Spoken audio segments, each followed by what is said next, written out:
Hello, everyone. I am Envy Geek. Welcome to Let's Talk.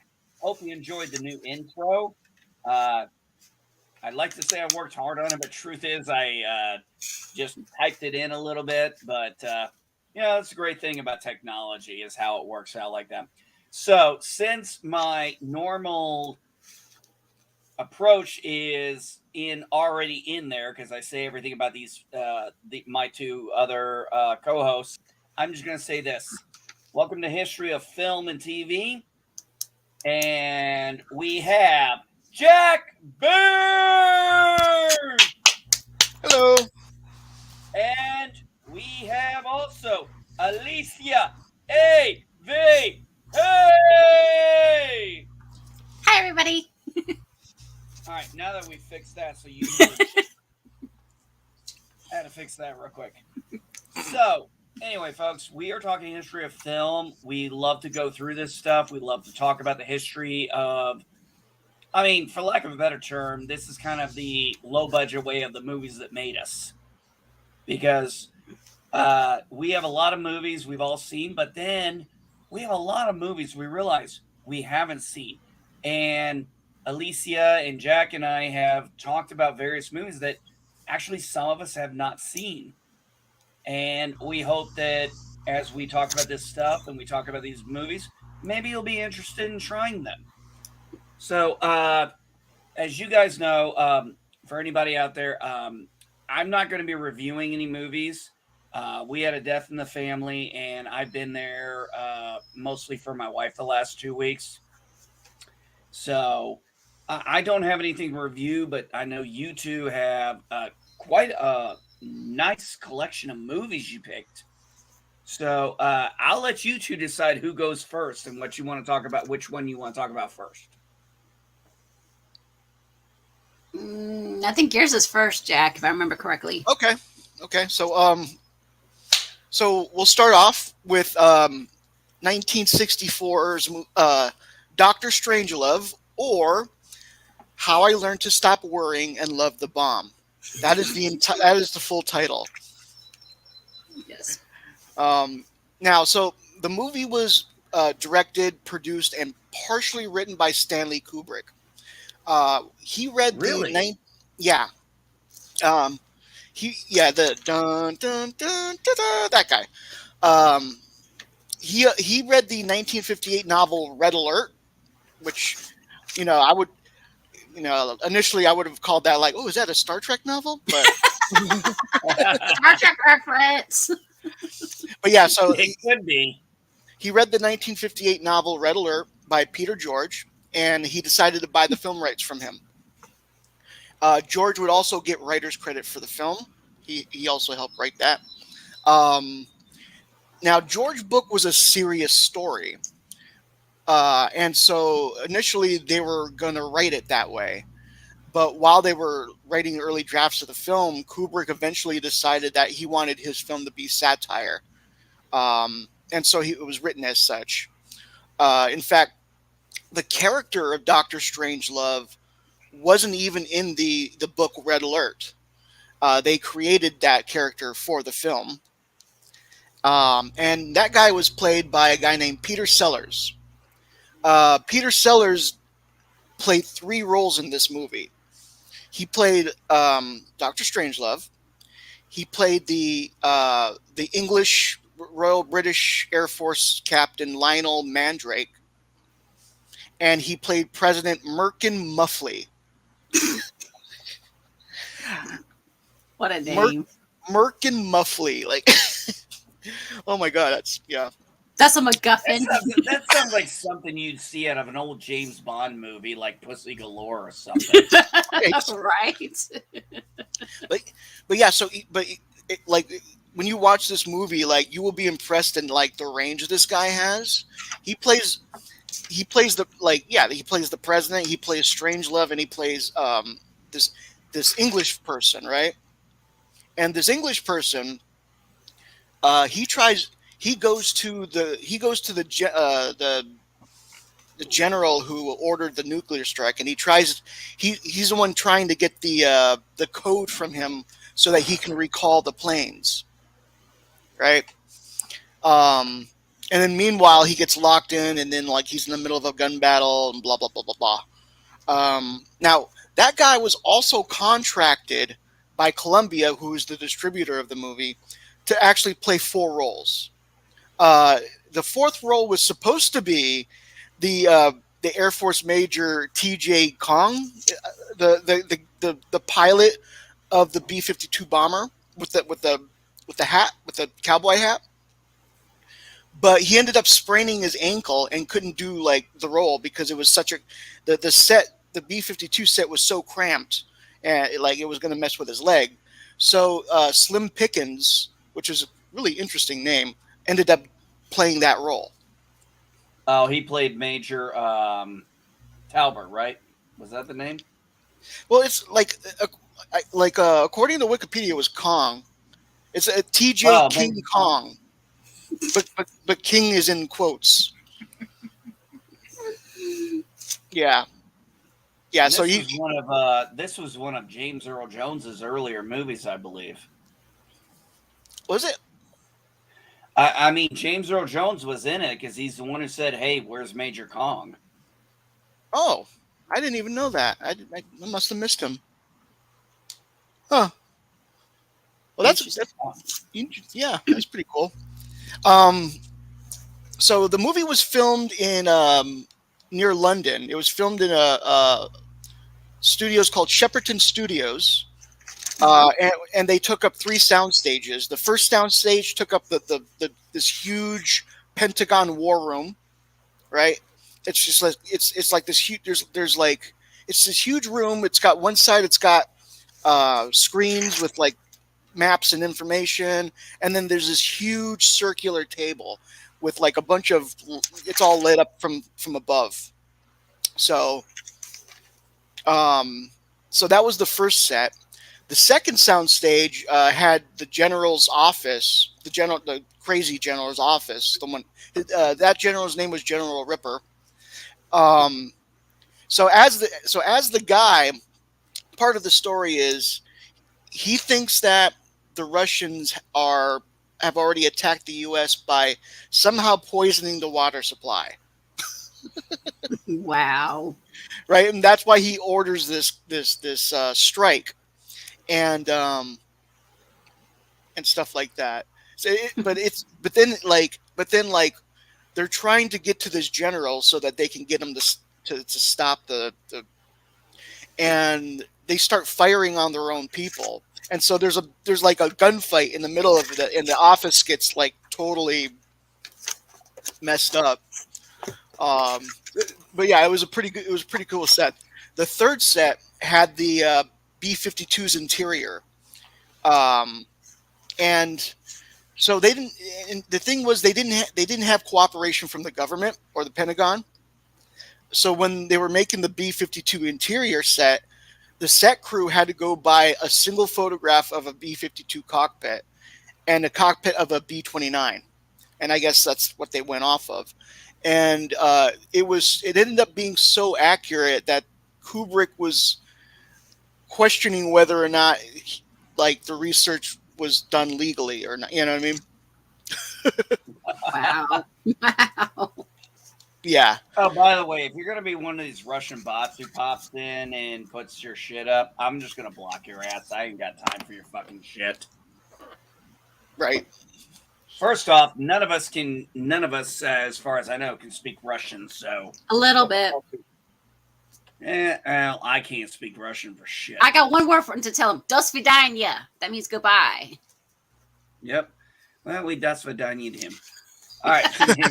Go ahead and continue, Jack. All right. So while they were making this film, Stanley Kubrick learned that a similar film called Failsafe was being independently produced. And it was the stories were so similar that he ended up suing the people behind that movie. And it was late, so it was settled out of court, and it was agreed that Columbia Pictures would distribute both of the films, but Strangelove would be released first, so that like it didn't take away from their box office or whatever. So yeah, it's about a general who goes crazy and orders bombers to attack the USSR with nukes. And then we go step by step almost as the president and other various members attempt to recall the planes. At one point, the general, the crazy general, after the gunfight and everything, and after countless attempts by this English fellow to get him to give him the codes, he goes into the bathroom, closes the door, and you hear a gunshot. And the British guy opens the door a little bit. Was like, oh no, shot himself, right? Mm-hmm. So they're eventually able to successfully recall most of the planes, except there's one plane that successfully drops a nuke on the city. And at first, the bomb doesn't want to drop, so the pilot tries to fix the circuitry while sitting on top of one of the bombs. He fixes the circuitry, and the bomb falls while he's still sitting on it. And now this is the pilot. He's the one who had the cowboy hat from the beginning, and so suddenly, like now, he's falling on the bomb, and he takes off his hat and he starts riding it like a bucking bronco all the way down to a nuclear war. I think that is probably the one thing most people know about Dr. Strangelove is that scene. Yes, was him getting on the bomb. I mean, it almost reminded me a little bit of watching Armageddon when the one guy is sitting on the nuclear bomb and he's riding it. And I was like, okay, yes. This seems like a call to Dr. Strangelove. Yeah, even actually. though I hadn't seen the movie, I knew the reference. Yeah, I remember this. Yeah, same. I did the same thing when I saw that. So there's two of my favorite lines in this. I tweeted it like yesterday, and then I mentioned it earlier before the stream. Gentlemen, you can't fight in here. This is the war room. Like I had to pause and laugh for that one. My second favorite one was after the general kills himself, and after the people fight their way into the office. The first person that comes in sees the English guy. The English guy is basically like, hey, and he's like, "Where's the general?" He says, "He's dead in the bathroom."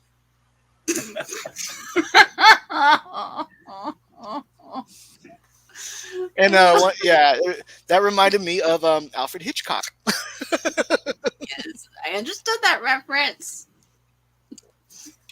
So it took. Okay, so for everybody else, what does that reference mean? Oh, okay. So when Alfred Hitchcock did his trailer for Psycho, instead of doing a normal trailer, he actually filmed himself walking around the sets, right? And he shows off the hotel, he shows off the house, and then he goes inside. He goes to the stairs. He explains that there's a murder that happens with the stairs. He goes, and then he goes into the bathroom. He says before he opens the door, right? And then he looks in the toilet. Right? Oh, is he seeing if there was any floaties? I don't know. And then he, he explains that there was a murder in this bathroom too. And then he opens the curtain and there's that that's like a real quick shot of that scene. And then like Psycho coming in theaters. It's like a 6-minute trailer. But yeah, before he walks into that bathroom, he actually goes, the bathroom.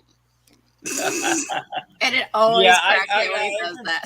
I can see Alfred Hitchcock saying the bath. Good evening. I'm Alfred Hitchcock. This is Alfred Hitchcock Presents. Today I'm going to the bathroom. Right.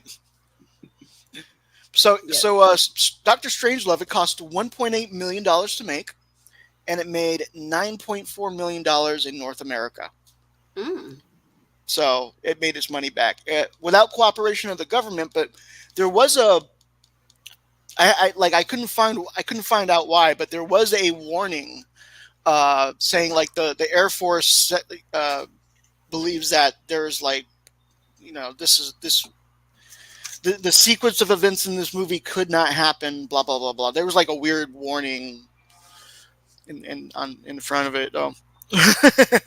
Hmm. What? They didn't think people could figure out satire back then?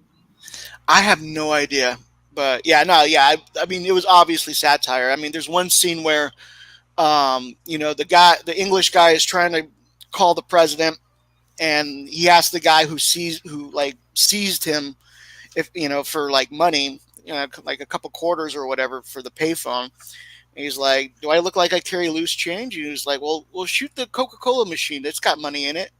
He was like, "Okay, but I'll do what you ask. But if you don't, if you can't reach the president, you're going to have to answer to something much more higher, the Coca-Cola company." By the way, it was also really interesting to see how 1960s Coca-Cola machines looked like back then. That was interesting. Yeah, the classic Cokes. Well, Yeah, remember back then, oh God. Every now and again, I don't drink soda very often, but I'm going to be honest. If I go get to a gas station and I find glass bottled Coca-Cola, I buy it. Hmm. So when I was in Panama, real quick side story. When I was in Panama, we ate at a restaurant, and we asked for Cokes, and they gave us the Coke in the Coke bottles, right? I thought that they had those Coke bottles or whatever, right? Turns out what they actually do is they clean them afterwards and they refill them, give them back. Oh. Oh, wow. But there is something different between getting it out of a dispensary, getting it canned, and getting it bottled plastic versus glass. There's just something about it. It just has a different taste to it. Yeah, I agree. Although what I've never understood is why the hell does beer and Coke taste so good after you worked your ass off? Something about it is just so hot. You're just like, this is so good. Yeah. So the second movie I have here is Cool Hand Luke. Cool Hand Luke was released in 1967. What But- we got here is failure to communicate. Some Boom. men you just can't reach. So you get what we had here last week, which is the way he wants it. Well, he gets it. I don't like it any more than you do. There you go. So flashback to between 1949 and 1951. A man named Don Pierce was found guilty of burglary and served 2 years at the Rayford State Prison in Florida, where he served in the chain gang. Now that actually happened. And then once he got out, he broke his leg in a motorcycle accident and used his time to heal and write about his experiences as well as stories he remembered from when he was in prison. The outcome was the book Cool Hand Luke, published in 1965. So every single one of these classics has started off like either as a book or inspired by a book. I love that. I love that. I do too. Oh, yeah. Anyway, he then sold the story to Warner Brothers for $80,000 and got another $15,000 to write the screenplay. Hmm. So That's some good money there. Even back then, that's Yeah, real good back money. then, yeah, that is good money. It Yeah, is. even today, that's good money. Nothing to sneeze at. Yeah, Yeah, tell give me me about it. $80,000. I'll be happy. Yeah, give Uh, me Right. 80,000. I ain't got Right. 80,000 fucking dollars. I'll take 80,000. You want to write Right. you a script for 80 grand? I'll do it. yeah, sure. So Thanks. they yeah, exactly, right. So they cast Paul Newman as Luke, who keeps defying authorities until he's shot dead in the end. And George Kennedy was cast as Dragline. Even though the movie took place in Florida, they filmed it in Stockton, California. They actually even went to the prison and they took measurements of the interiors so that they can recreate it in Stockton. Um, there is a scene where Luke is dared to eat 50 hard-boiled eggs and does so. Yep. It's like a famous scene. But so behind the scenes for that, they made 200 hard-boiled eggs for this for this scene. God. Right now, I don't know why, but okay. So there's 200 hard-boiled eggs, and because the way they filmed and edited it, Paul Newman only ate about 8 of them on camera. Right. So I like even 8's like a lot for me. Shit. Yeah. So like the rest of the cast and crew like ended up having 200 hard-boiled eggs, and the next day everybody had the farts. No. Oh no. So I thought that was a hilarious little story. Now, the movie cost $3.2 million to make, and it earned $16.2 million at the box office. It was nominated for 4 Academy Awards and won for Best Supporting Actor for George Kennedy. And yeah, you already said it, but the big line at the end is, "What we have here is a failure to communicate." Mm-hmm. PCAT, yes, I have not seen this movie. I am a fugitive from Chain Gang. I'll have to give that a look. Okay, yeah, definitely.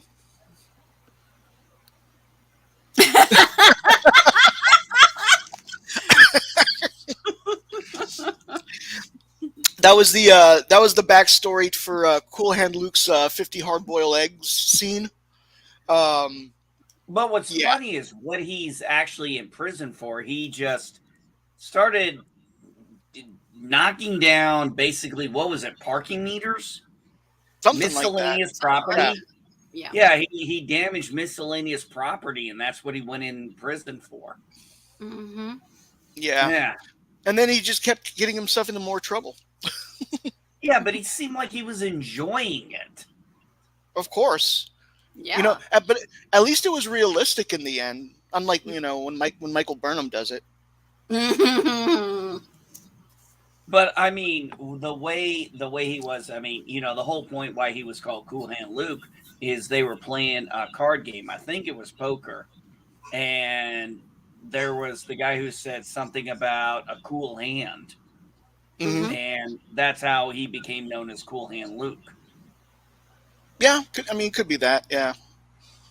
So, but yeah, so I mean, that's my Cool Hand Luke one.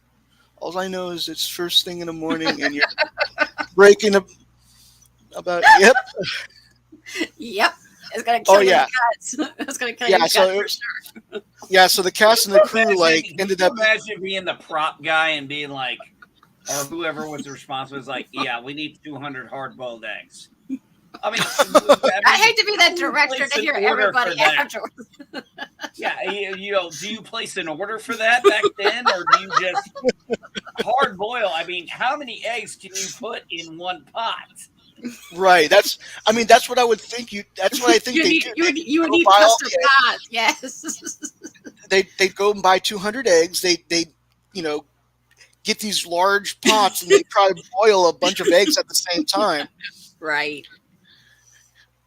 I don't know. Yeah, but here's the key question: did they peel all 200 of them?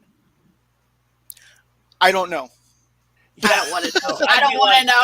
I'd be like, wait a minute, you want me to peel 200 eggs? Fuck you, I quit.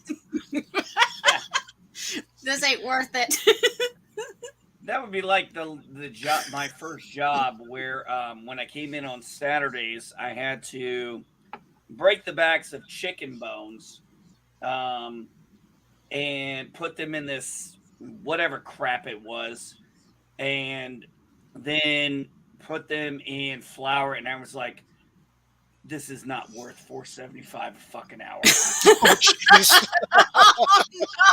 Yes, it was 1996, so yes, I made $4.75. Actually, I've told people, I was like, when I first started, I made $4.25 because that was minimum wage, and then there was a 50-cent raise that came, I guess, shortly after that. But I was just like, I tell you what, I was doing that crap for so long. I didn't eat chicken for like almost a year. I refused to eat chicken. I was like, no, no, no. Because I Mhm. know what goes on behind the scenes and I don't want it. Yeah, no, I mean, yeah, I used to work at Carl's Jr. and I haven't eaten Carl's Jr. since. Oh, funny you should say that. This was my Oh, Hardee's, the Carl Jr. So, Yeah, it's basically the same thing. Yeah. yes, same name, different franchise. Carl's Jr., Hardee's, same thing. Used to be Roy Rogers back in the day. Oh, I forgot all about that. Oh yeah, yeah. So But I have it one was more a- movie. It was a really, Okay. it really was a good movie, man.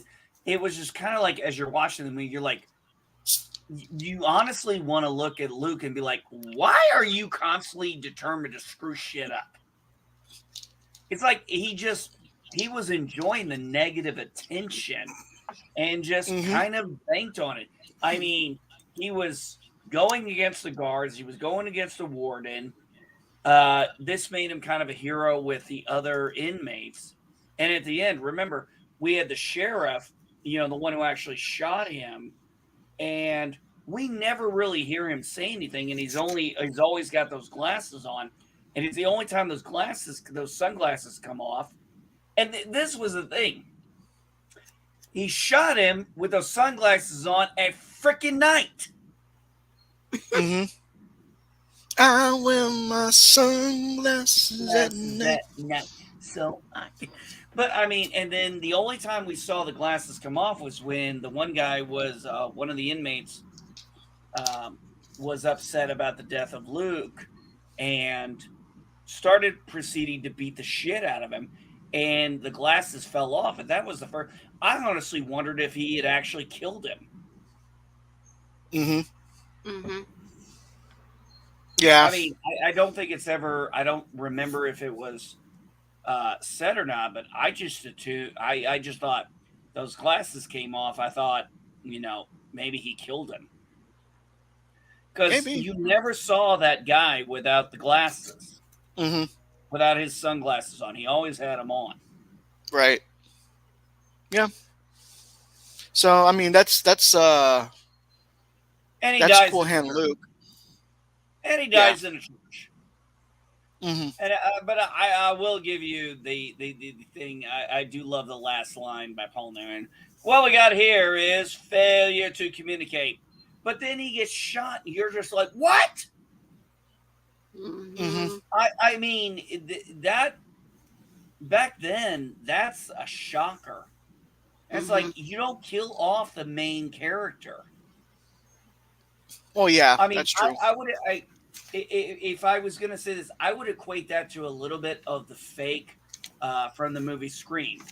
And I say that because remember, Drew Barrymore was center on all the covers, all the promos. She was in the trailers. You thought she was going to be the main character, and she's dead within a few minutes of the movie. You're like, wait a minute, what the fuck just happened? Mm-hmm. That's kind of how I felt about, the end of Cool Hand Luke. I was like, what the flip? Yeah. I remember the first time I watched Cool Hand Luke was in junior high school. In one of my junior high school classes.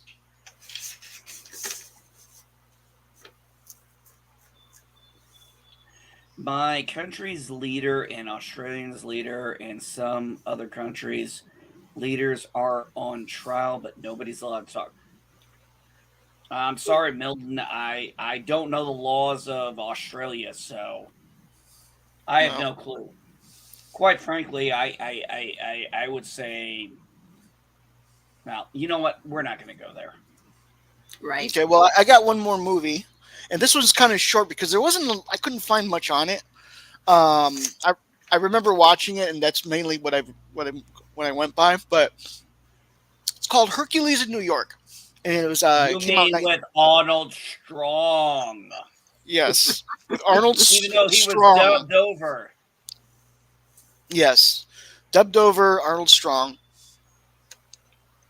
Um, so like, yeah, there's really not much on the production of the film. I really try to find like stuff about it.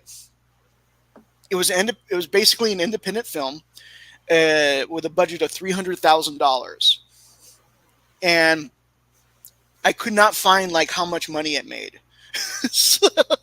Wow. so so yes, this was Arnold Schwarzenegger's first film. Um, he was 22 years old. He was living in LA and he was making money running a bricklaying business. But he was doing his competitive um, stuff on the Bodybuilding. side. Yeah, body lifting on the side. Hmm. Um, and he was like somebody mentioned that there's this role, and they convinced him to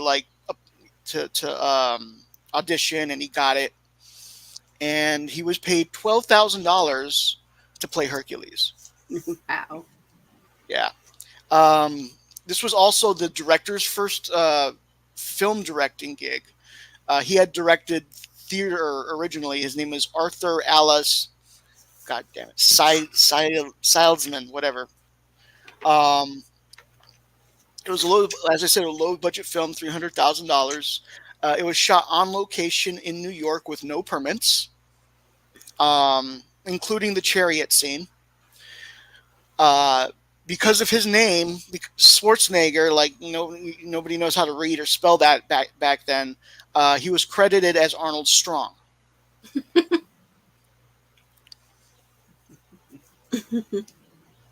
We're gonna steer back. Yeah. That's another one of his Hang earlier. on. Yeah, that one. Yeah, we might talk about that one later. Yeah, but so that was his that was what he was credited as, and Yeah, I remember that. and Did they also ever because actually credit the guy who actually did the voice? he was uncredited.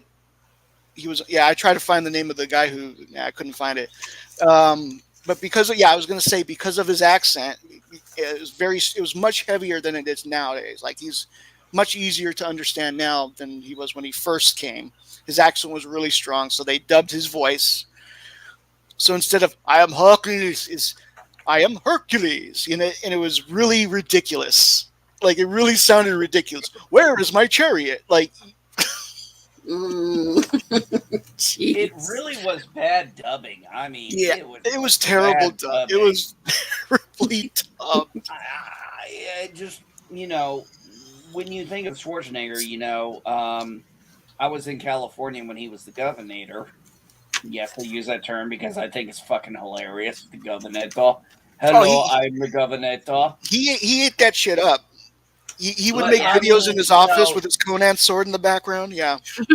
well, think about this too. He would say things like, I mean, the way he says California, Uh, which I don't think is notably funny because California. say California, but I mean, that's how his accent. And yeah, as you watch his movies over time, his accent, spending more time in America, lessons from his Austrian accent. Sorry, not Right. Australia, Austrian.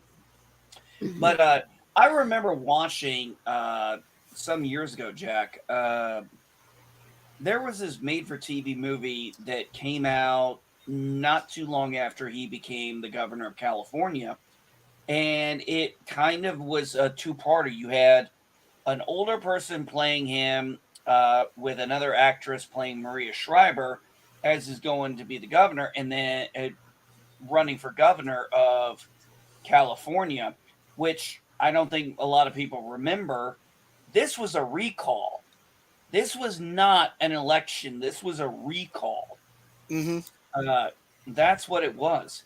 And then the other part is he's there's a younger person playing Arnold, and of course he has a much heavier accent.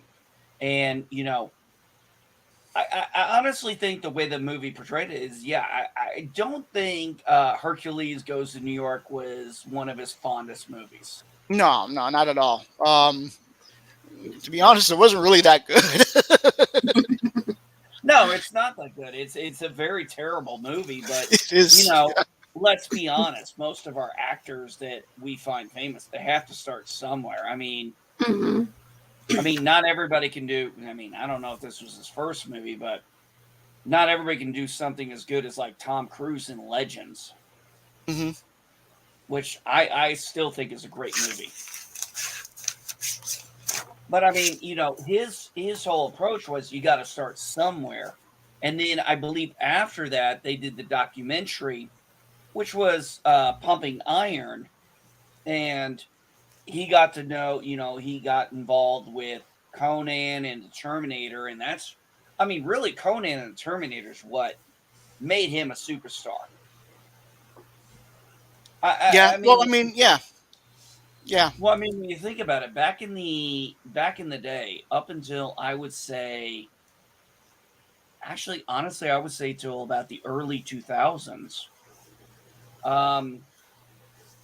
you went to a movie for the actor, like Steve McQueen, Clint Eastwood, right, John Wayne,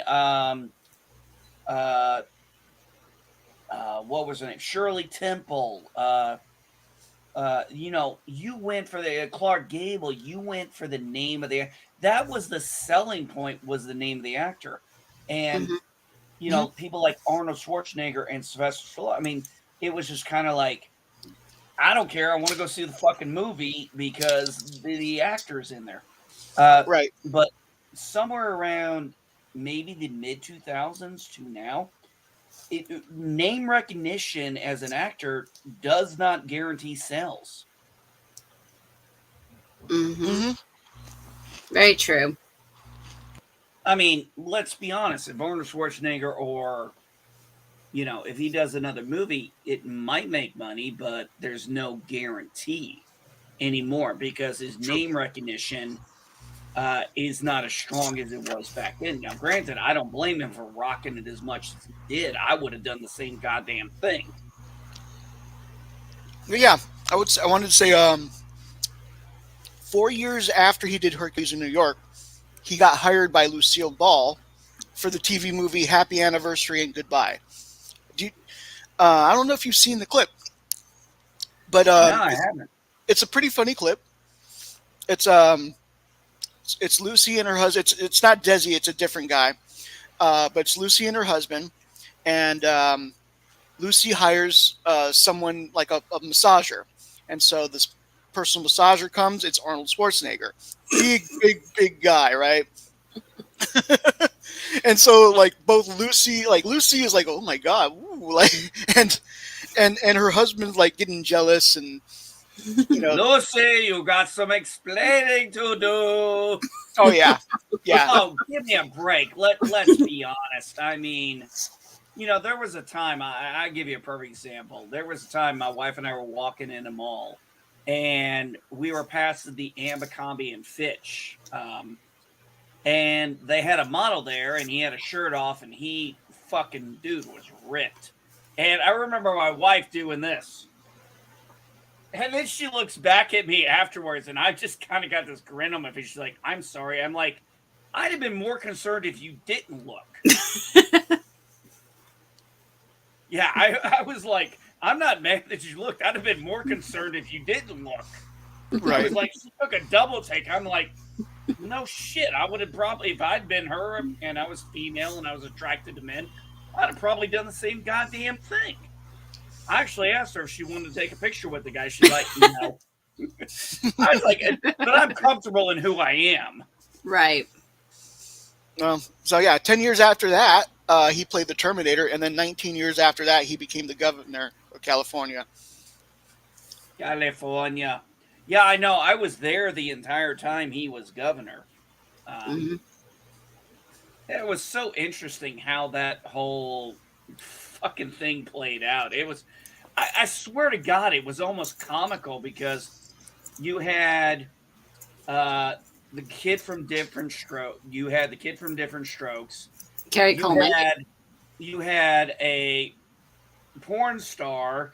You had a porn creator, the guy who created Penthouse, and they're all run. I'm like, what the fuck is going on here? Right. I honestly thought some of it was just a very good marketing ploy. Okay, so I'm done with my side. All right, Alicia. Hey, May. Hey. So I have two. Rain. Yep. So I got two movies from 1968. And my movie is, the first one is 2001, A Space Odyssey. That was by Stanley Kubrick. Yay. And this one got an Oscar for Best Effects. And there's a lot of breathing that's done in this movie. Stanley Kubrick is actually the one that's responsible for that breathing that you hear in the background. I'm sorry, AVP. I can't do that. You know where they came up with the name of Hal, right? Yes, I'm getting ready. I will be covering that. I was just wondering if you were going to go there. Yes. So I'll go. HAL 9000 was originally named Athena, and she was named after the goddess of wisdom. So they changed her name, and it was actually going to be a female persona and everything like that. But yeah, HAL was originally going to be a girl, but nope, changed it. So 241 people walked out of the premiere of this movie, including Rock Hudson. I was like, what the heck is this movie? I don't understand it. So they walked out. There's no dialogue for the first 25 minutes of this movie. 19 minutes were cut of the original 158 running time after the New York premiere to speed up the pacing of the movie. And this is one of the only few MGM movies where Leo the lion doesn't do his iconic roar at the beginning. And this one basically... Was it muted out? No, it was never included. It was never included at all. Really? Yep. And this any reason? What did you find out why by chance? No, I didn't see anything a reason why. They just said, I guess because they just want to get straight into it. And I guess because people were like, well, what the heck is this movie? So they decided not to. Yeah, but who doesn't love Leo the Lion's roar? Exactly. And this movie was a future influence for our beloved George Lucas for Star Wars: A New Hope. Yay! And 62% of the budget went to the special effects. The estimated budget ranges from 10 million to 16 million. They're not really sure on this. And it received $46 million at the box office. So yeah, the original budget was $10.5 million. They began filming at that same stage that Jack mentioned earlier in England in stage 8 at Sheepstone. So they used that same stage here for this movie as well. Okay, let's see. Filming of the actors was completed in September 1967, and Kubrick spent most of the time working on 205 of the special effects. So he made sure that everything was going on.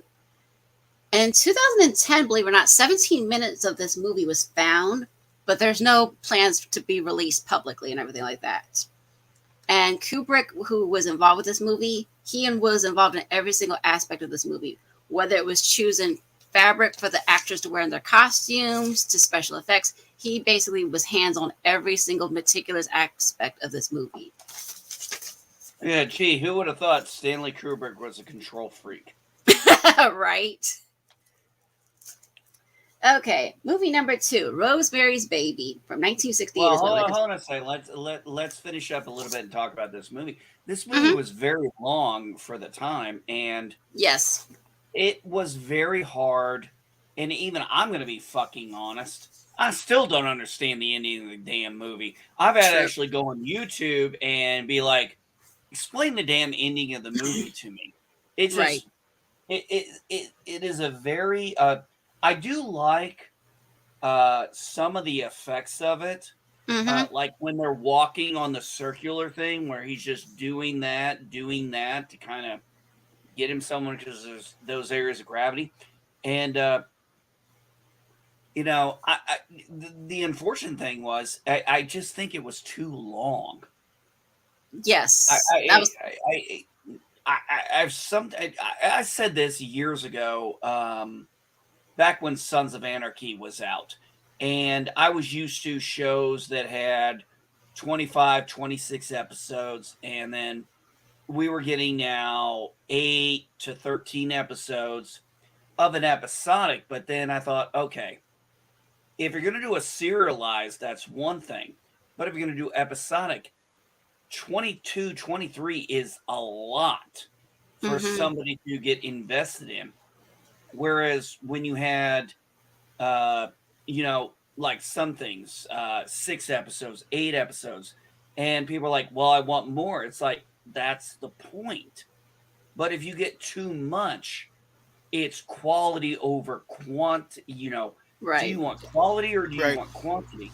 And Mhm. I think I mean, when you said there was like 20 minutes, there's no dialogue, you know, yeah, I'm not surprised people would have walked out because they're like, what the fuck?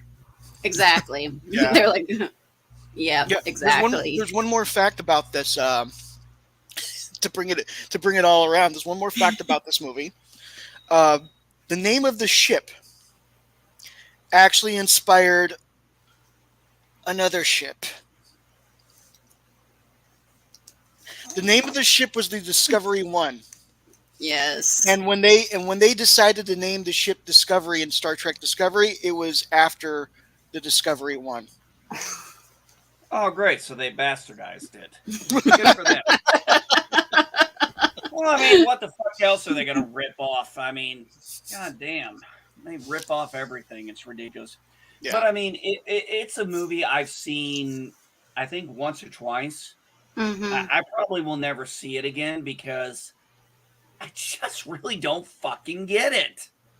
Yeah. It's a movie, and hey, I'm willing to admit I'm ignorant of it. I just don't get the movie. I mean, I've had people tell me it was amazing, they loved it, and I think a lot of people liked it because it inspired a lot of, you know, what you said, it inspired George Lucas. Right. Before he did Star Wars, he did THX, Mhm. which had Robert Duvall in it, which was pretty damn good. But I mean, it really comes down to sometimes I think maybe it was a generational thing, maybe it's a cultural thing. I don't know. I Mhm. would have thought I would have liked it because I love Star Trek, and we all kind of agree Star Trek is by modern terms boring. But that's because it's intellectual. Maybe this thing just was over my fucking head. I don't know. Mhm. I've not thought about it. I thought the visual effect I mean the acting and the dialogue I thought were decent. I just thought it was so, but the visual effects were really gorgeous. Oh yeah. And I love how they had Hal, which by the way, what I was saying was, Alicia, do you know why they named him Hal? There was something about the computer programming thing, if I remember correctly. It was the first letters before IBM. Right. That's right. That's right. And I remember seeing that. I was like, holy shit, that was actually pretty intelligent. Mhm. Because I was like, okay, yeah, IHBAML. I was like, fuck. That was actually pretty impressive. Now I'm gonna tell you right now, I have never seen Rosemary's Baby, and I probably never will because there is something about the idea of that movie, and I've heard about it. It's just something about it. It's just like I'm like, I'll probably be like this the whole time. But go ahead. Yeah. So Rosemary's Baby was made in 1968. It got an Best Actress Award for Supporting Role, Mia Farrow does the vocals of the title sequence in this movie of the lullaby, so that's Mia Farrow. The Tanis root that is mentioned in this movie, it doesn't actually exist. It's fake. The original cut of this movie was over 4 hours, so they had to cut out at least 2 hours of the. Patty Duke was originally trying out for the part of Rosemary, but she did appear in the sequel that was made to this movie in 1976. And look what happened to Rosemary's Baby. This is the only horror film that has The Waltz as its theme music in it. It had a budget of $3.2 million, and it received $33.4 million at the box office. Was it filmed originally in New York City, was later relocated to Hollywood the following month. Filming was disrupted when Frank Sinatra served the divorce papers to Mia Farrow on set. So he had a lawyer came to the set, said, "Oh, I got some divorce." Yeah, it literally. Man, that's a bit. I'm going to say this right now. That's a bitch move. It is. It is. I mean, it literally. I like what T-Pat here says. He goes, he gets into fun arguments with friends over which is better, Baby or The Omen. I'm going to be honest. I've seen parts of The Omen, and I'm just like, no. I'm sorry. It's just there are certain movies that even I can't handle. Mm-hmm. I get it. But yeah, like I said, Frank Sinatra was a bit of a douche. He delivered the divorce papers to Mia Farrow on set with the lawyers in front of the cast and crew. They had to stop filming. Said, "Oh, Miss Farrow, we have something for you," and stop filming. There's her divorce papers, and yeah. So it's got 96% positive rating on reviews from critics and people alike. There was a brief remake considered in 2008, but it fell through, so nothing became of that remake. But there was a mini-series made in 2014, and then in 2016, there was also a Turkish version of this film known as Alani Kıyamet. Yes. So there is a sequel that was remade in Turkish. Well, I do find it interesting that you said Patty Duke tried out for the role, because I know who Patty Duke is. I remember the Patty Duke show, watching it on Nick at Night. She also played Helen Keller in that classic movie, which I thought was fantastic. Yes, the Miracle Worker. Absolutely fantastic. She was also in the remake. Yeah, you said she was in the remake. But that's interesting. Yes, and she was in the remake of the Miracle Worker as well, where she played the part of Annie Sullivan as well with Melissa Gilbert from Little House on the Prairie. She played that part as well. But wasn't the whole point of this movie, didn't it end kind of with an open ending? I mean, the baby's born, but yes, you don't know. I mean, the whole point is this is supposed to be the baby that's going to house the Antichrist. Correct. He's supposed to be the son of the devil and everything, and it was left open-ended. Like, was it a boy? Was it a girl? That's the reason why they made the sequel in 1976, because I'm sure a lot of people were saying, well, is this a boy? Is this a girl? So, yeah. Well, that's where I run into problems sometimes. We have this issue where they're like, well, we got to explain this to the people. So, but it's like, wait a minute. You're not explaining it. You're just creating another story based on what you have. Whereas, like I said, when I'll give you an example, one of the best psychological thrillers I saw in the last several years was Joker. And it really was very ambiguous. And I said, I don't want a sequel. I don't want answers to this. I want to be able to spend the next, 20, 30 years talking about what each individual's interpretation of it was. Right. And I think that's really, and I mean, that's the conversation thing. I mean, that's where, the water cooler stuff has the conversations come up. Like, well, what'd you think about this? What do you think happened? What do you think happened? One of the best open endings I've ever see. There's a difference between a cliffhanger and an open ending. A cliffhanger basically tells you, hey, this happened, and fade to black.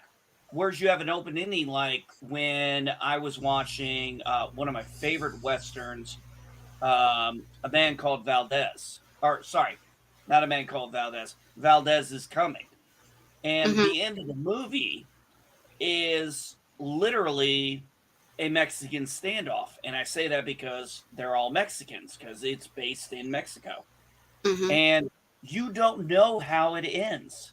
You kind of have to interpret because you have this gang of people up, and Valdez is still holding his stance, and they're like, his posse, the posse for the bad guy, is basically like, yeah, she ain't my wife. I don't fucking care.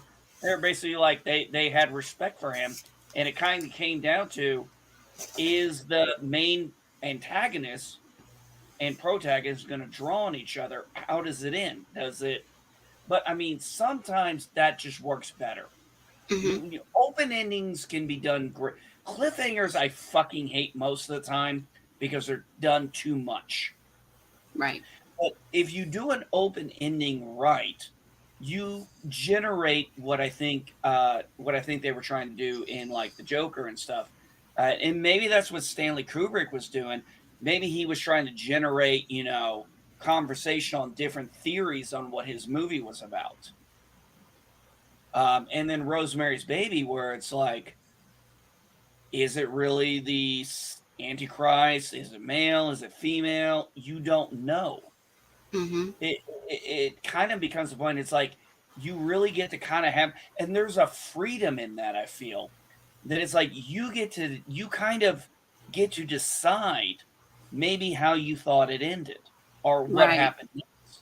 And there's something when a movie is written right, and then when you're talking with people and they have a completely different opinion or an opinion opposite of yours or whatever reason, and they give you an informed idea on why they thought that based on the movie, you get a whole new perspective and you're like, oh, I didn't think about that. Or, you're right, that, I didn't, and then you tell them yours and they're like, oh, I didn't think about it from that perspective. Hmm. And I think that's the beauty of things like that, like maybe Rosemary's Baby, where they have those open endings. Um, I think that's what Stanley Kubrick was going for with 2001. I just think he made the Yeah. movie too long and I guess a little too complex, or Yeah. I mean, he made a little lesser known sequel, 2010, which I think it was the First Contact kind of thing, but that one was lesser popular than the yeah, I 2001. remember. Yeah, I remember that because I remember the beginning of that movie was, my God, it's full of stars. But I Hmm. mean, you never really understand what the monolith is. You never really know what the I mean, I call it, I think that's the term, but I could be wrong. The Star Child, the birth. Right. They're Hmm. it's not a movie I would be discussing with people, but there are a lot of people I've heard who really love this movie, and I'll just sit there and listen and just enjoy their perspective from their point of view, Hmm. because some people just get a movie, and when we can articulate the movies and when we can discuss them without, we have our bias, we have our opinions of things, but that doesn't mean we're closed off to hearing other people's thoughts on a movie. I mean, saying, Right. oh, this movie fucking sucked. No. Why does it suck? I mean, Jack and I could go round and round and round and round about why we think STD sucks, and he's seen more of Oh that yeah. shit than I have. Oh yeah, but I'd be here all day. Yeah. And you'd be here until infinity and beyond. Yeah. Well, it's like, for example, I had when I was in before I retired, we had this young staff sergeant, and he said, "Do you watch Star Trek?" I said, "Yeah, I love Star Trek." He goes, "Oh, I really love this Star Trek Discovery." I'm like, Oh boy. okay. Initially, you know where my geek was going, but I was like, okay. I said, I just looked at him. I said, okay, why do you like it? I was like, I was Mhm. curious. And Mhm. he told me why he liked it. He liked the action. He liked the violence. So I said, and he admitted he had never seen any other Star Trek before. And I Mhm. told him, I said, Okay. if that's what you like about this, I said, you're going to find old Star Trek very boring. And he goes, why? I said, because that's not what Star Trek was about. Yeah. It Mhm. was never about action. It was never about violence. Yes, it happened, but it was never, that was never the center of it. Right. I mean, the center was a crew and the ship was just a stage. Mhm. And, characters had, when they brag about diversity on Discovery, I'm like, how about you let the other fucking characters actually do a fucking job? Do their job. Mhm. Don't make one central character the Mary fucking Sue. Yep, I agree. But if you No, get dude. me started, I won't stop. So. No. We can discuss. We can discuss. Hey, that'd be a good one. Let. How about this, guys? Why don't we get when we're offline? Because we're over the hour mark. Let's kind of go over the history of film and TV. Let's talk Star Trek. That'd be a really great one to discuss because I know we all have a plethora of information on it, Mhm. and we all have our perspectives on our the best series and how things did. So, like I said, the first episode of Star Trek I ever saw was Encounter at Farpoint, and then my grandmother took me downstairs and said, "Let me show you what real Star Trek is," because my Right. grandmother could not stand Picard. I Right. mean, I'm going to tell you right now, my grandmother used to tell me Picard would be talking, Kirk would be punching him in the face. That was really how my grandma thought. But we went downstairs and I think I've told you guys this. She had all the episodes on VHS, including The Cage, which Mhm. was labeled episode Mhm. 0. But yeah,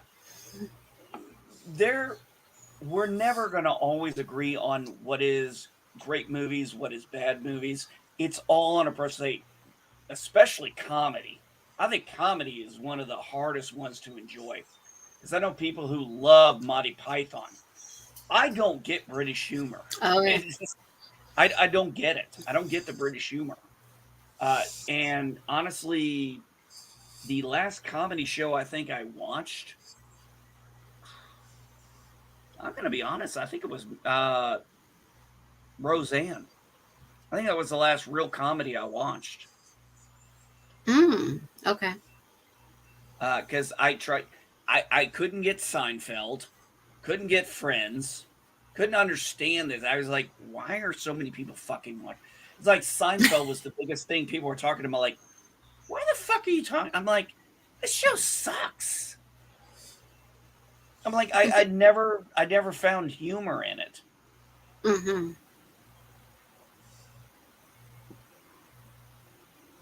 Well, PCAT, that's awesome. I'm glad you enjoy it, and I hope you continue to enjoy it. I've just never really been able to understand the Monty Python. I think it's just over my head. But anyway, folks, we are going to call it a day. We hope you have fun. So next week, we're going to talk history of TV, film. We're going to talk about Star Wars, or not Star Wars, Star Trek. Shit. Oh, boy. I'm still tired from shoveling all that goddamn snow this week. All right, folks. You all have a blessed one. Alicia, Jack, do you have anything you want to plug before we go? Discovery is garbage. Besides stating the obvious. Orville rocks. It's Orville coming. rocks. Orville's coming soon. Oh. I felt so bad that I had to tell my son that it was postponed till June. Yes. Yeah. Because you broke that news to me and I was like, fuck! Like, I know. I mean, I think I did that thing. What was it from The Office? You're like, no. But I'm just saying this: when it comes to the Orville, How about that preview? oh god, Right. it was good. I think it was a dream sequence, though. I do too. Yeah. Yeah, We're I gonna think I said that to you rehash it guys. one week. Yeah, I think that's a Yes. dream sequence, but I don't see it as a bad thing. I mean, they're really. I think. I'm going to say this. I think Seth is really trying to make sure he makes the best product possible. I agree. And here's crossing our fingers. We get a great, what is it, 10 episodes? 12? Yes. 10. Okay. Yeah, we're going to get 10 Each episodes, 70 but they're minutes going to or be long. longer. Yes. They're going to be. Yeah, they're going to be movie length. All right. One last thing. Chip, do you have anything you need to say? Be good, everybody. All right. You all have a blessed one. Peace and long life. Bye bye.